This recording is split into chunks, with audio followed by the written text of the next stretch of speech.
but I'll just kind of start with this story and just say that I feel very, very lucky that I somehow landed on this idea a little over 20 years ago when I was a senior at Princeton University. I look back and think, this seems like sort of a surreal story to me as I even retell it.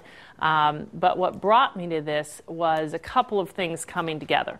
On the one hand, as a public policy major, and really more importantly, just a concerned citizen and college student, I had started, I'd just gotten more informed and more concerned about educational inequity in our country. Just the fact that, this is a country that aspires to be a place of equal opportunity, and yet where you're born really determines your educational prospects and, in turn, life prospects. That seems like a fundamental, massive injustice given our ideals. And so I was doing things that college students do when they're concerned about issues, including organizing conferences around it and that kind of thing. At the same time, our generation at the time was called the me generation. That was the label. We supposedly just all wanted to go work on Wall Street and work for management consulting firms. And I just thought, that this wasn't a generational issue. It wasn't about our generation. It was about the fact that those were the only recruiters. And I think that's great if that's what you really want to do.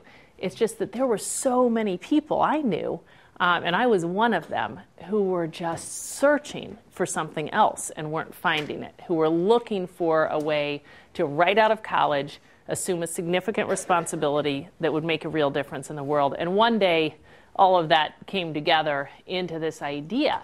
Why aren't we recruiting all these talented graduating seniors as aggressively to commit 2 years to teach in our highest poverty communities as we were being recruited at the time to commit 2 years to work on Wall Street?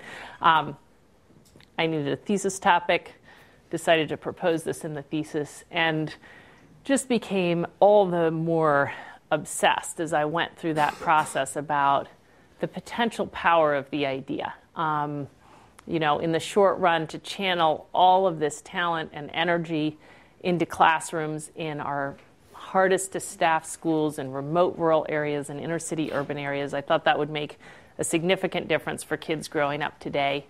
And at the same time, I thought, how powerful would it be in the kind of overall consciousness and priorities of our country to have our future leaders have their first experience be teaching in low-income communities instead of working on Wall Street.